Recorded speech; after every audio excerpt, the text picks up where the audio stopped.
구독, 좋아요, 알림 설정, 댓글까지 부탁드리겠습니다. 88 대책에 대해서 질문이 많이 나왔습니다. 강남 그린벨트가 유력한데 싸게 공급이 될까? 부재한 매입이라던데 이야기 쭉 하시고 부동산 부양 대책 같다. 이 내용을 한번 보시면요. 기사 이런 거 보지 말고 진짜 보도자료 한번 봅시다. 8월 8일 목요일 15시에 발표된 서울 수도권 42.7만원 공급. 그래서 그린벨트 해제 8만원, 3기 신도시 플러스 2만원 등 21만원 추가 공급을 한다. 최 부총리는 부동산 시장 안정화의 핵심은 수요에 부응하는 충분한 주택 공급과 적정 수준의 유동성 관리에 있으며 주택 공급을 획기적으로 확대하고 주택 수요를 선제적으로 관리해 나갈 계획이다. 물론 공급에 대한 것은 구체적인 대책이 나왔지만 우리가 생각해야 될 게요. 수요에 부응하는 충분한 주택 공급이다. 수요에 부응한다. 정부도 잘못 생각하고 있는 게 뭐예요? 수요에 부응하려면 진짜 수요에 부응하기 위해서는 수요란 뭐라고 그랬어요? 정부나 부동산 상승론자들이 이야기하는 수요들. 살 마음이 있는 사람들. 서울 수도권이 생활권인 사람들. 근데 이게 아니라고 그랬죠. 플러스 뭐가 있어야 된다고 그랬어요? 여러 개 있어야 된다. 그것도 좀 더 엄밀하게 따지면 소득 대비로 들어가야 된다고 그랬죠. 대출 많이 내줘서 사는 수요는 사실 의미 없다고 그랬습니다. 허상이라 그랬어요. 소득으로 모아서 충분히 살 수 있는 정도의 가격의 주택이 공급이 돼야지 수요에 부응하는 공급이 되는 거죠. 그런데 뭐만 하면 수요에 부응이라고 하는데 그러면서 향후 6년간 42만 7천호 이상의 주택과 신규 택지를 공급할 예정이다. 그래서 서울과 인근 지역 그린벨트를 해제하여 8만호 규모의 신규 택지를 공급하되 신규 택지 발표 시까지 그린벨트 전역 등을 토지거래 허가 구역으로 한시 지정하여 투기 수요를 철저히 관리할 생각이다. 여기서 이제 얘가 가격이 어느 정도가 될 것이냐, 싸게 공급이 될 것이냐 이런 질문들이 있는데 요거는 땅을 얼마에 사주느냐, 그 다음에 원가 공개가 철저히 되느냐.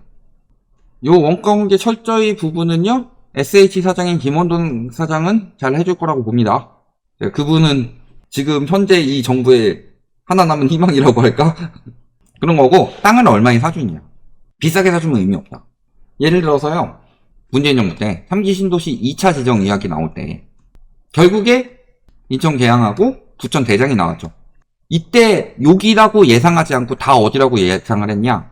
광명 시흥지구하고 하남 간북지구 이야기했었다. 근데 광명 시흥하고 하남 간북지구가 왜 이야기가 되었고 얘네가 왜 안 되었냐? 지금 이 이야기가 된 거는요. 왜 이야기가 되었냐면은 여기하고 여기. 결국에 광명시흥은 나중에라도 지정이 됐죠. 여기가 MB 정부 때 택지지구로 조성이 됐었죠. 그래서 어느 정도 조성이 됐기 때문에 충분히 될 수 있다. 근데 왜 안 됐냐?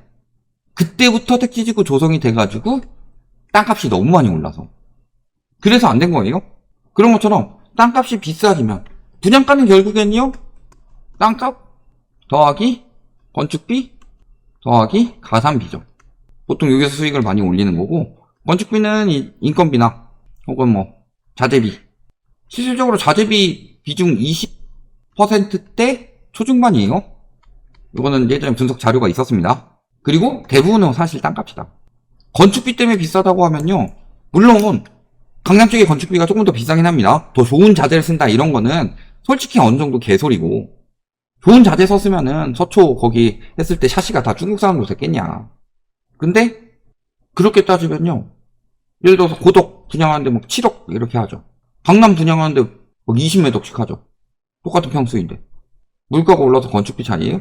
땅값에다가 원가 공개 안 하면서 부풀리는 가격, 그리고 주변이랑 연동해가지고 올리는 가격 때문이지. 그런 거라서 얼마나 땅값이 싸게 나오느냐, 이게 중요한 거고, 결국에는 현재 분양가처럼 분양을 한다. 현재 분양가는 거의 시세죠. 시세보다 더 높게 책정되기도 합니다. 그러면은 이렇게 분양되는 분양가가 과연 수요에 부응하는 공급이냐. 이게 수요에 부응하는 공급이라고 생각하는 사람들은 부응의 신, 이런 부응신 소리 들어야죠.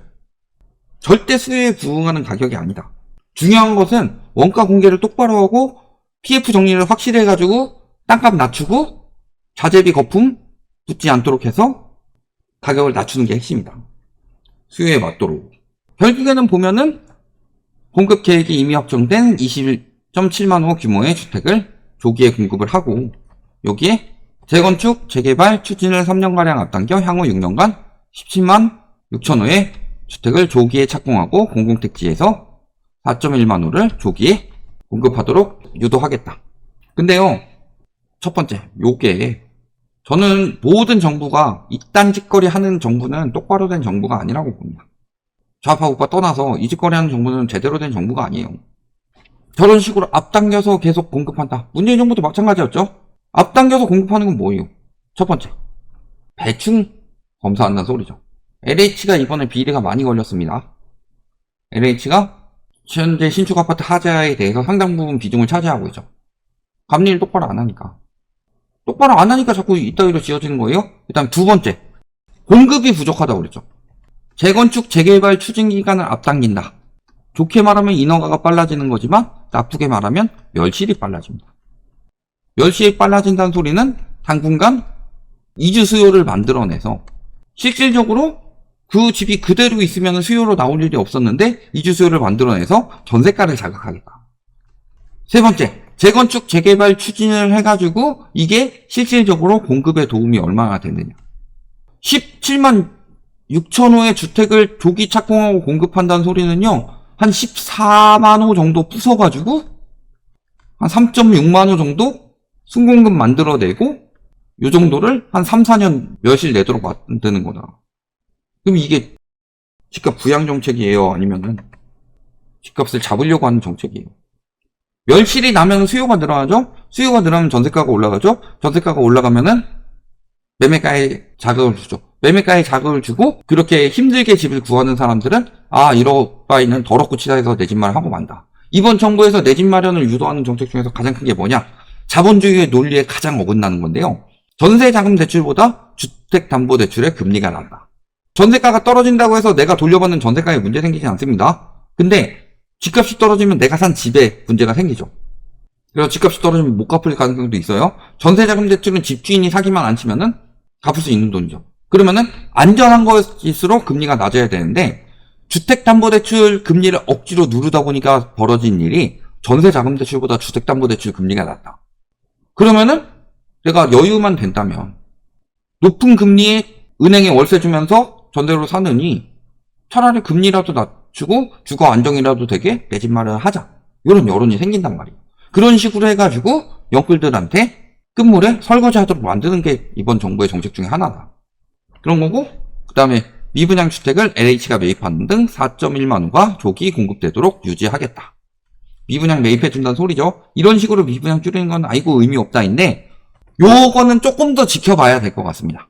매입해서 매입 임대주택을 하는데 이게 비싸게 사준다든지 시세대로 사준다든지 이러면은 정부가 국민들 세금으로 건설사 살리는 것밖에 안 되고, 미분양 주택을 매입하기 위해서 미분양 신고부터 똑바로 해라.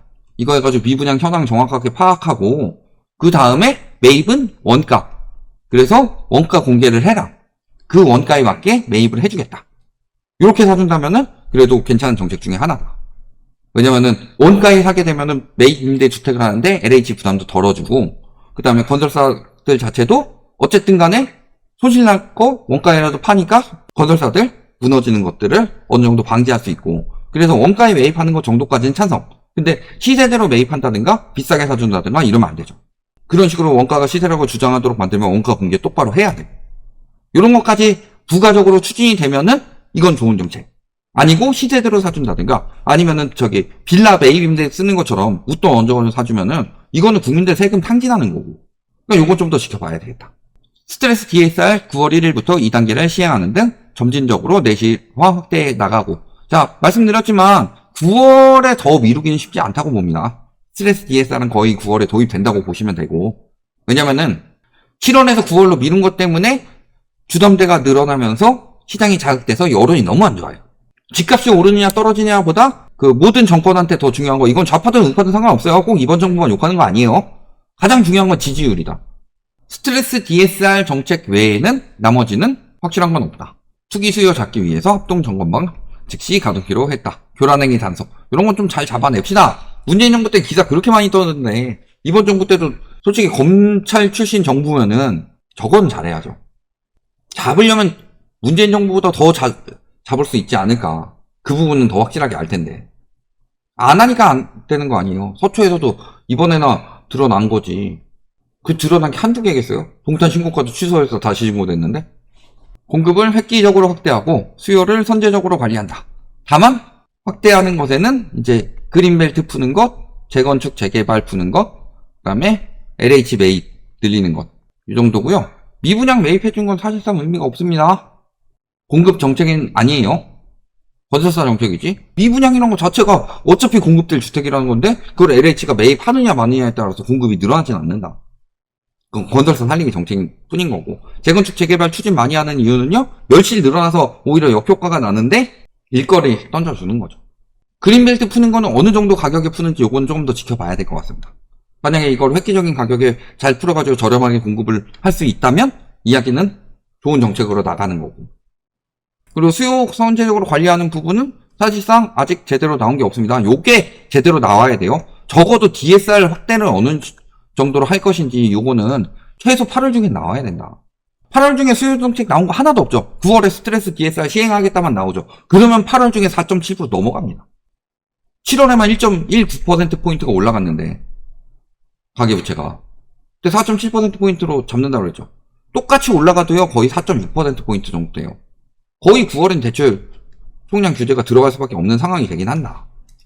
그러니까 안 된다면은, 수요 대책 안 나온다면은 9월에 대출이 완전히 막힐 수밖에 없는 상황이다. 이 부분은 계속 말씀을 드렸던 거고.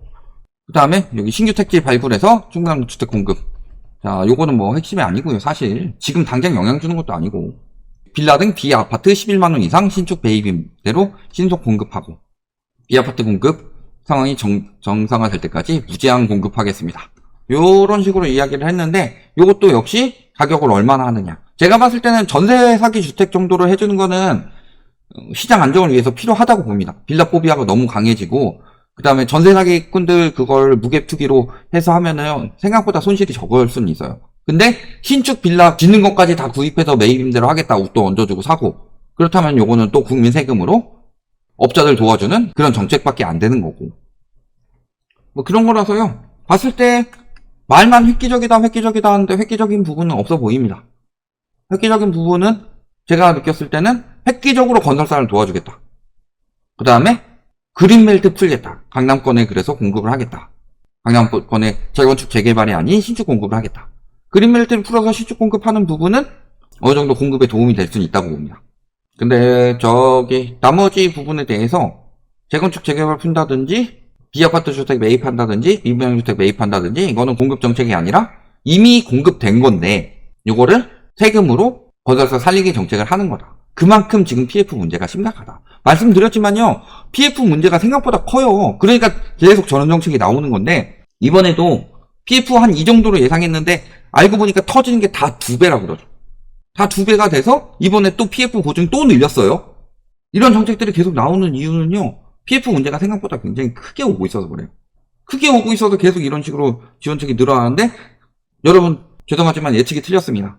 PF가 생각보다 큽니다. 그래서 확실하게 대응하겠습니다. 이랬으면은 오히려 욕은 처먹더라도 어느 정도 대응은 더 잘해줄 수 있는데, 이런 식으로 뒤로 몰래 대응하는 것, 공급정책 안 되고 PF 대응책 계속 내고 있는 것, 이런 식으로 해서는 절대 PF 못 막는다. 예를 들어서요, 계단이 높게 되어서, 그럼 계단 높였으니까 입주자분들 죄송합니다. 엘리베이터 이용하시고요. 저희가 이 계단이 높게 제작이 돼서 조금씩 깎겠습니다. 이야기를 했으면 그나마 욕을 덜 먹었을 테지만, 밤에 몰래 깎다 걸렸으니까 쌍욕을 먹었죠. 그런 것처럼 이런 식으로 하면은 결국에는 그게 걸릴 수밖에 없고 크게 터질 수밖에 없다. 이렇게 보시면 되고요. 그냥 결론적으로 딱 한 가지, 88 부동산 대책은 공급 대책이 아니라 부동산 PF 대책이다. 이렇게 보시는 게 맞다. 여기까지 말씀드리겠습니다.